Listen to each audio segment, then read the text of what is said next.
اب ایک آدمی جو اپنے سارے بھائیوں کو مار کاٹ کے آگے چلے، جو اپنے باپ کو 10 سال تک قید میں رکھے، جو جہاں کہیں بھی جس نے اپنے بیٹوں کو بھی اس طریقے سے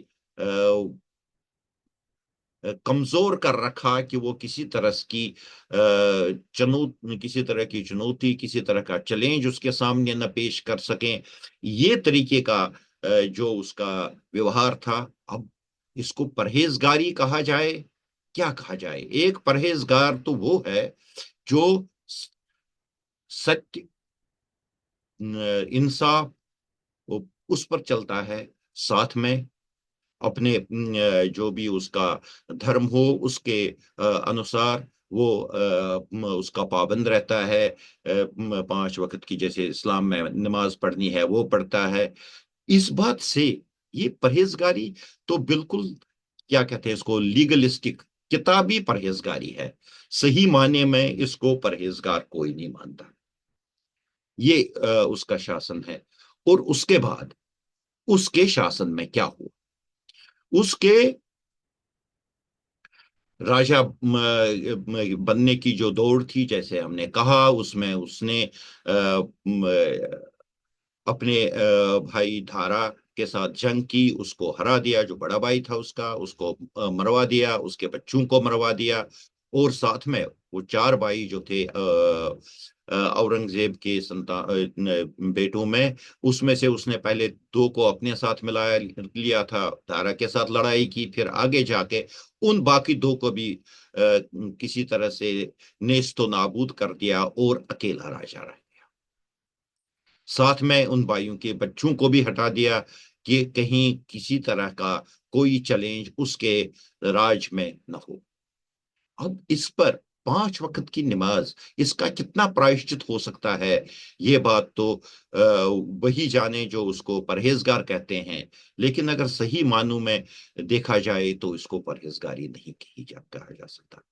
ہاں، ایک چیز ہے کہ اس نے اب راج میں آتے ہی پورے ہندوستان پر، جہاں ایک طرح کی، ایک حد تک، حالانکہ پوری طرح سے تو نہیں، لیکن ایک حد تک ایک سیکولر شاسن اکبر نے شروع کیا تھا، اور وہ اس کے بیٹے جہانگیر اور پوتے شاہ جہان نے کسی حد تک قائم رکھا۔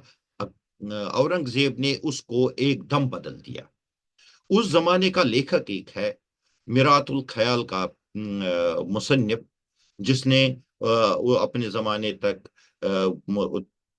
1102 ہجری، جو کہ 1692 تک کا سن آتا ہے، اس تک اس نے اپنے زمانے کے شاعروں کی کتاب لکھی ہے۔ میں ایک کام کر رہا ہوں آج کل سرمد پر، سرمد شہید جس کو بولتے ہیں، جس کی رباعیاں بہت مشہور ہیں، اس پر میں کام کر رہا ہوں، اور اس کام کے دوران میرے کو یہ میرات الخیال پڑھنے کا موقع ملا، اور اس میں اس میں وہ لکھتا ہے کہ اس راجا نے آتے ہی پوری طرح سے پورے ہر جگہ شریعت کو لاگو کیا، اور وہ سارے لوگ جو شریعت کے ڈگر سے تھوڑا سا بھی آگے پیچھے ہوتے تھے، ان کو اتنا مجبور کر دیا کہ وہ سارے کے سارے شریعت کے دائرے میں آ گئے۔ ان کا لباس پوری طرح سے اسلامی یعنی کہ عربی لباس ہو گیا، اور جو بھی ان کے طور طریقے تھے وہ تو پوری طرح سے اس نہج پر چلے جس نہج پر شریعت کہتی ہے کہ ان کو رہنا چاہیے۔ اور یہ اسی چیز کا نتیجہ تھا کہ سرمد، جو کافی زیادہ مانا ہوا بڑا شاعر تھا، بہت ساری چیزیں تھی اس میں، اور وہ دھارا شکوا کے جو اس کے ساتھ سنتوں کا سرکل رہتا تھا، دائرہ تھا، اس میں بھی وہ شامل تھا، اور 2 سال کے اندر وہ مارا گیا۔ اکثر لوگوں کا یہ خیال ہے کہ اورنگزیب نے سرمد کو اس لیے مارا کیونکہ وہ دارا شکوا کا ساتھی تھا اور وہ اس سے ڈرتا تھا۔ میرات الخیال کا مصنف شیر علی خان لودھی کہتا ہے کہ وہ کہیں پر اس کے جہاں وہ سرمد کے قتل ہونے کی بات کرتا ہے، کہیں پر وہ اورنگزیب کا نام نہیں لیتا کہ اس کو مارا گیا۔ ہاں، وہ اس چیز کا اشارہ کرتا ہے کہ اورنگزیب نے پورے اپنے راجیہ میں ایک طرح کا شریعت کو جس سختی کے ساتھ نازل کیا تھا، پوری طرح سے پروملگیٹ کیا تھا، اور اس میں پھر جو بھی ملا تھے، باقی لوگوں نے جس کو بھی دیکھا کہ وہ شریعت کے دائرے سے کہیں پر بھی پیر باہر رکھ رہا ہے تو اس کو سزا ملتی تھی، اور یہی سزا سرمد کو ملی اس کا قتل کرنے کی صورت میں، اور اس کو قتل کر دیا گیا۔ لیکن اس سے کیا اورنگزیب بہت بڑا بادشاہ بنا؟ مجھے نہیں لگتا ہے ایسا ہو سکتا ہے، وہ بہت بڑا بادشاہ نہیں بنا اس سے۔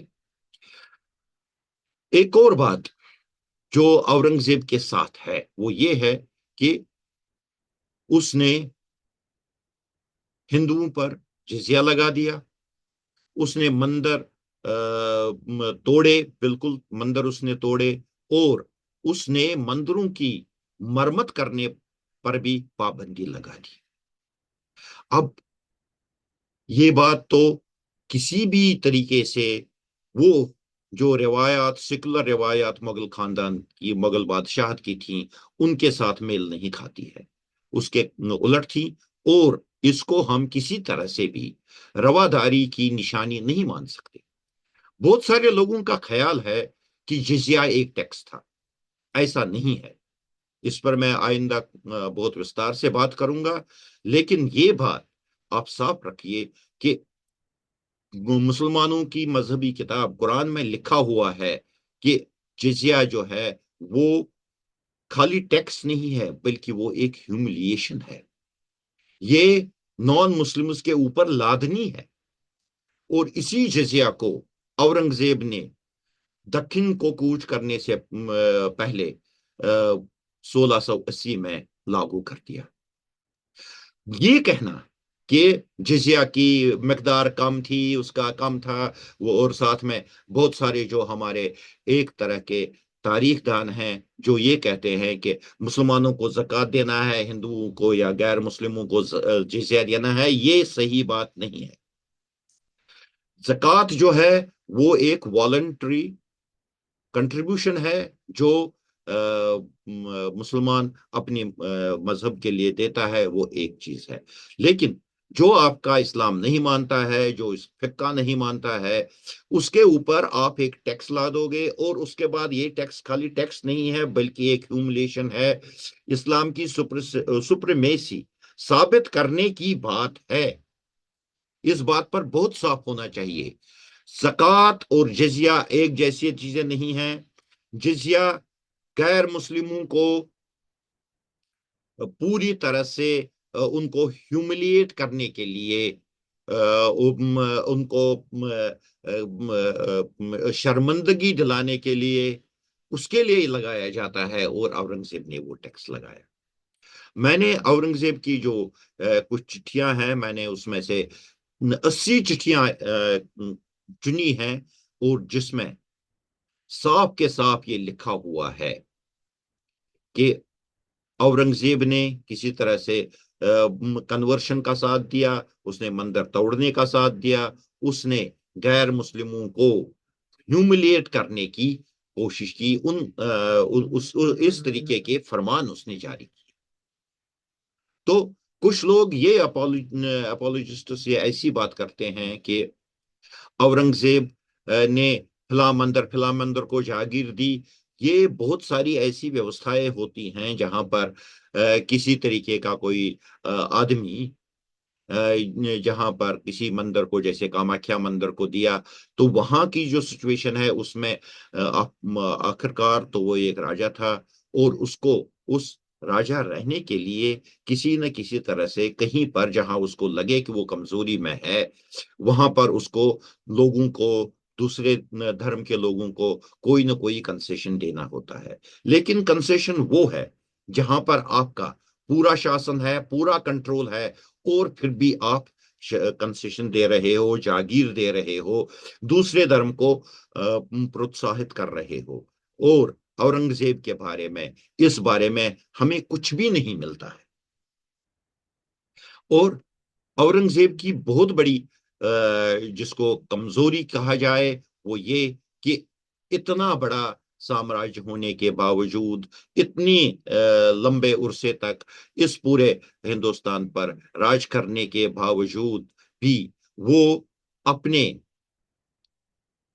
بیٹوں سے اتنا ڈرا رہتا تھا، اتنا سہما رہتا تھا کہ اس نے کسی طریقے سے بھی اپنے بیٹوں کو اس قابل نہیں چھوڑا کہ وہ راج کر سکے۔ 2 بیٹے تو اس کو پہلے ہی مر گئے، اور باقی جو 3 رہے ان کو وہ ہمیشہ لتاڑتا رہا، ان کو اس طریقے سے وہ دبائے رکھا کہ وہ کہیں پر سر نہ اٹھائیں، کیونکہ اس نے خود سر اٹھایا تھا، خود اپنے باپ کو، اپنے بڑے بھائی کو ختم کیا تھا، اور اس چیز کا اس کو ڈر تھا۔ اس میں پڑھائی کی کوئی بات نہیں دکھتی۔ ریبیلین، بغاوت تو جہانگیر نے بھی اکبر کے خلاف کی تھی، لیکن اکبر نے جہانگیر کو اس طریقے سے نہیں دبایا، اور جہاں پر جب تھوڑی سی بھی مفاہمت کی بات آئی تو اس نے جہانگیر کو اپنے ساتھ لایا۔ پڑھائی کیا ہوتی ہے؟ گریٹنس کیا ہوتی ہے؟ گریٹنس صرف یہ نہیں ہوتی ہے کہ آپ پورے کسی طرح سے آپ ہمالیہ پربت کے اوپر چڑھ گئے ہو اور وہاں سے پوری دنیا کو دیکھتے ہو اور اپنے آپ کو گریٹ مانتے ہو۔ آپ کو ایک سامراجیہ ملا ہے جو بہت بڑا ہے، اور اس وجہ سے آپ گریٹ ہو، یہ تو نہیں۔ یہ آپ ضرور کہہ سکتے ہو he was born great, but did he achieve greatness? There are great doubts on Aurangzeb, اور اس میں بھی کوئی شک نہیں ہے کہ اورنگزیب نے اپنے 50 سال کے راج میں ہندوؤں کو لتاڑا۔ باقی جو ان کے پاس انڈیویجول راجاؤں کے ساتھ لڑائیاں ہوئیں، اس میں ہم یہ بھی کہہ سکتے ہیں کہ وہ راج کی باتیں تھیں۔ اس نے ٹارگیٹڈ کلنگس کی، ایسا نہیں ہے تو اس سے یہ نہیں ثابت ہوتا کہ اس نے کلنگس نہیں کی۔ اس نے ٹارگیٹڈ طریقے سے سارے ہندوؤں کو بکھیر کے مسلمان کرنے کی کوشش نہیں کی، تو اس سے یہ چیز نہیں بنتی ہے کہ اس نے جہاں بھی اس کا زور چلا اس نے وہاں پر ہندوؤں کو، غیر مسلموں کو کنورٹ کرنے کی کوشش نہیں کی۔ لیکن ہم اس کے بارے میں بات نہیں کر رہے، بات صرف اس چیز کی ہے کہ کیا یہ اورنگزیب بھارت کے عظیم بادشاہوں کی شرینی میں آتا ہے؟ Would he be counted amongst the great kings of India? There is no doubt that he does not belong to that rank. وہ اس شرینی میں نہیں آتا ہے۔ وہ بڑا بادشاہ، بڑے راجیہ، اس کا راجیہ بڑا تھا، اس کی طاقت بڑی تھی، اس کے فرمان بہت بڑے حصے تک چلتے تھے، بہت سارے لوگ اس کی باتیں مانتے تھے، لیکن بڑا آدمی وہ تھا ایسا تو نہیں لگتا ہے۔ کشمیر کے ساتھ ایک واقعہ ہے۔ کشمیر کا ایک بہت بڑا شاعر جو اورنگزیب کے زمانے میں گزرا ہے، غنی کشمیری فارسی کا شاعر تھا، اور اس کی موت کے بارے میں کہا جاتا ہے کہ اورنگزیب کے دربار سے اس کا بلاوا آ گیا۔ وہ یہ 1680 سے پہلے کی بات ہے جب وہ دلی میں رہتا تھا، اور یہ بلاوا سنتے ہی وہ غنی کشمیری مر گیا۔ ایک راجا تھا اکبر، جس نے جگہ جگہ سے، الگ الگ جگہوں سے لوگوں کو لا لا کے ان کا حوصلہ بڑھایا، ان کو ترقی دی، ان کو اپنے کام میں آگے لے جانے کے لیے ہر ایک چیز سویدھا دی۔ اور ایک یہ راجا ہے جس نے اس کشمیر کے بہت بڑے فارسی شاعر تھا غنی کشمیری کی موت کا کارن بن گیا، اور وجہ یہ تھی کہ وہ شیعہ تھا۔ شیعوں کے خلاف بھی اس کا دور چلا، وہ سنی مسلمانوں کو اکٹھا کرنے کی کوشش میں تھا، لیکن یہ بات بھی کہی جاتی ہے کہ جو اس کا دکشن میں جو پورے کا پورا اس کا وہاں رہا، جو لڑائیاں اس نے زندگی کے 27 سال جو دکشن میں گزارے، وہ صرف اسی تگدو میں تھے کہ کسی طرح سے دکشن کے شیح راجاؤں کو، مسلمان راجا جو تھے، ان کو کسی طرح سے اپنے قابو میں لائے۔ لیکن خیر یہ تو ضمنی بات ہے، لیکن یہ بات بھی اس بڑے سندرب میں جوڑی جائے گی جب یہ کہا جائے گا was Aurangzeb great, and it does not appear that he was great. Greatness کی کوئی بات اورنگزیب میں نہیں دکھتی ہے۔ Aurangzeb was not great, stop. شکریہ آپ لوگوں کا، آپ نے یہ ہماری بات سنی۔